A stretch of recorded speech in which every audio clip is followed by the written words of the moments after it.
S'il y avait le moindre doute sur ce qui est visé par ce texte, qui en reste à quelques généralités redondantes et inutiles, les interventions que nous avons entendues nous auront suffisamment éclairés.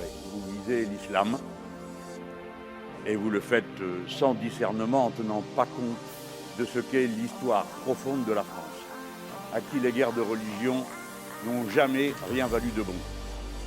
Que faisons-nous à cette heure ? Nous combattons le djihadisme politique terroriste. Voilà ce que nous faisons. Alors si nous le combattons, il faut s'en donner les moyens. Et le premier de ces moyens, c'est de ne pas lui donner la victoire, en lui attribuant une capacité à représenter les musulmans de France qu'il n'a pas, et en acceptant de nous diviser entre Français selon notre religion. Voilà les deux points qu'il faut refuser au djihadisme.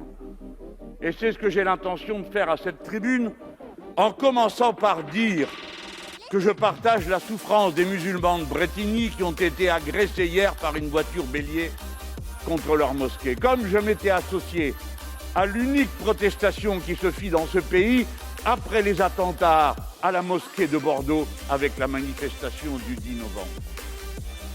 Votre texte invente l'eau chaude. Il répète que la Constitution s'applique à tout, la belle découverte. Décréter pendant que vous y êtes que tous ceux qui cessent de respirer sont condamnés à mort.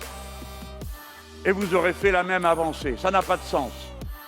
Le moment est venu de se rappeler que 80% des victimes du djihadisme sont des musulmans. Dans le monde entier, et y compris sur notre territoire. Lorsque, par exemple, le premier attentat abominable à Nice a fait des victimes de toute religion, nous le savons tous très bien. Il ne faut pas donner le poing à nos ennemis.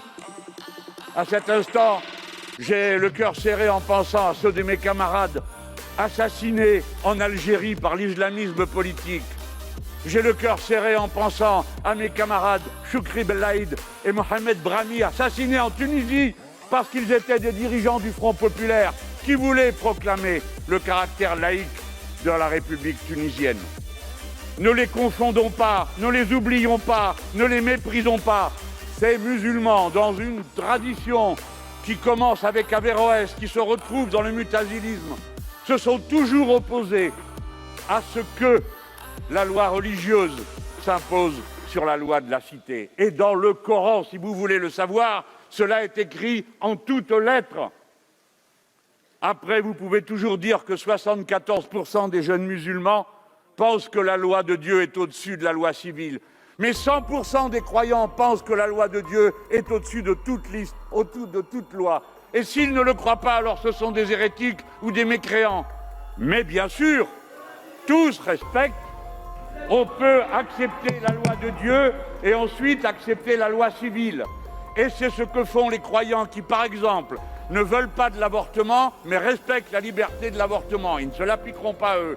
Et ça n'a empêché aucun chrétien qui croit au premier des articles du décalogue « Tu ne tueras point » de faire son devoir au service de la patrie, quand bien même cela signifiait qu'il fallait tuer beaucoup, hélas, hélas, hélas, et entre chrétiens comme entre Français et Allemands. La guerre de religion ne vaudra jamais rien à la France.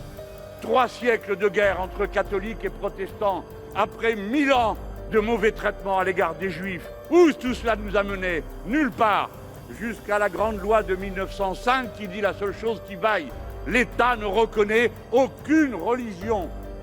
Votre texte est d'une hypocrisie absolue.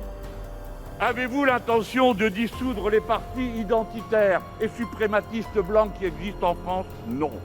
Avez-vous l'intention de dissoudre la Ligue de défense juive, qui a grossièrement insulté les parlementaires de la France insoumise et les a obligés à quitter sous la protection de la police une manifestation, organisation qui est déclarée terroriste en Israël et aux États-Unis d'Amérique? Non plus. Avez-vous l'intention de cesser les relations avec les régimes islamiques qui, chaque année, condamnent des dizaines de personnes à la peine de mort ou à la lapidation? Non plus.